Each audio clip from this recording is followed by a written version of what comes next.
Hello everyone, hopefully all of you are doing well.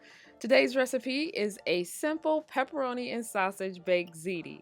Now I know the holidays are fast approaching and you're going to need some recipes that come together fairly quickly, leaving you plenty of time to do other things. So that's what we're going to be doing today. Just as a reminder, also because I have some new subscribers, for the written recipes, go to gtseasoning.com.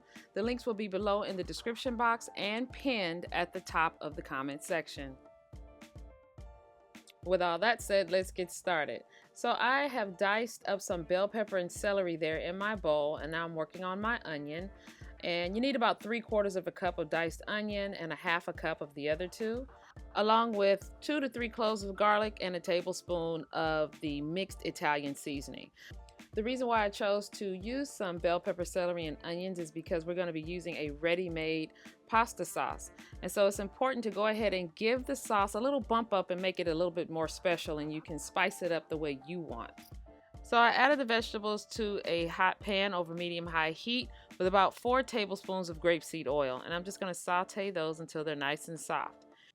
In the meantime, I'm going to go ahead and slice up about 6 ounces of pepperoni. You can use regular pepperoni or you can use a turkey pepperoni. It's your choice. Doesn't matter. Just slice those up into nice strips. Once I was done with the pepperoni, I went ahead and added my garlic and my herbs and just sauteed those around the pan, get them nice and fragrant. And I did that for about a minute. After that, I went ahead and added my chicken Italian sausage, and I removed the casings. I don't like to fight with the casing when I just really want the meat to cook down, so I do remove the casings. And that's about 1.5 pounds of chicken Italian sausage. Again, you can use any type of Italian sausage you like. Sweet, spicy, pork, chicken, turkey. It's your choice. What I would caution you on is to be careful with the seasonings. Now I added a tablespoon of Grand Diamond all-purpose seasoning because I'm already familiar with the seasoning that the pepperoni is bringing and the sausage. So you don't want to overshoot this and put too much salt. So just be mindful of that. I would just caution you on that. And then once I get the chicken sausage about 90% cooked, I go ahead and I add the pepperoni and just toss that in. Oh, and if things start to stick on the bottom of your pan, feel free to add a little bit more oil if you have to. I passed that up because nothing was sticking. Now I'm just going to add 64 ounces of a prepared pasta sauce. You can get whatever your favorite is. This one is really basic. It just has some onions and basil in it. And that's the reason why I added the celery, bell pepper, and onion, is so I can doctor up a basic sauce myself. This is the part where you have a little bit more freedom. You can add some more spices if you want, some more seasonings.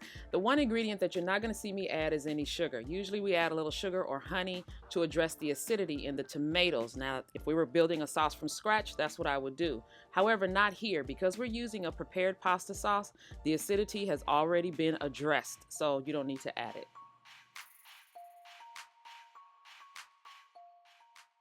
So I took some salt and seasoned my boiling water. The purpose of seasoning the water is so you'll season your pasta.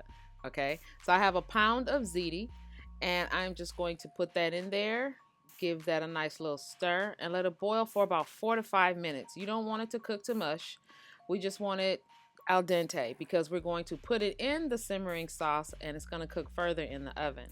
Just before you add the ziti to the sauce, make sure you give your sauce a final taste.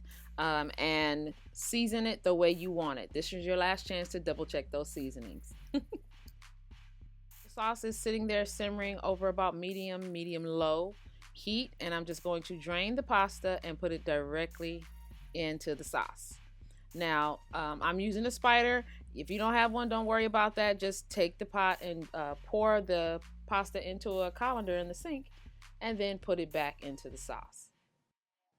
In this particular video, I'm going to be making this baked ziti in the pan that it's cooking in.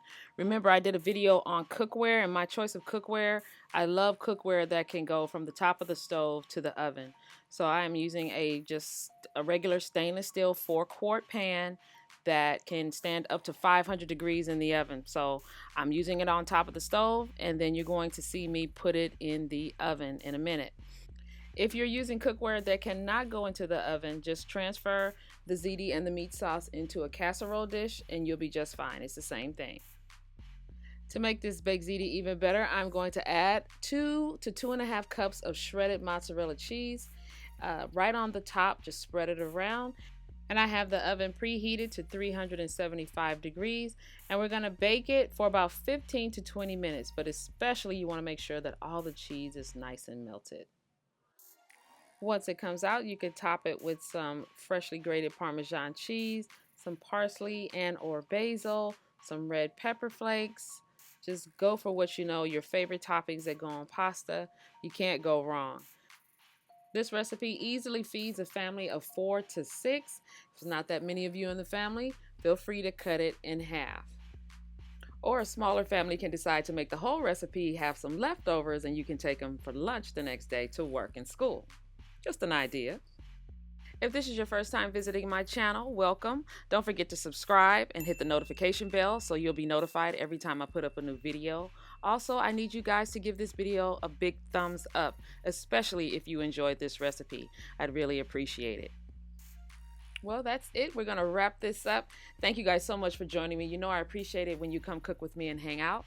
Don't forget this recipe and others can be found at gtseasoning.com, and I'll see everybody next time.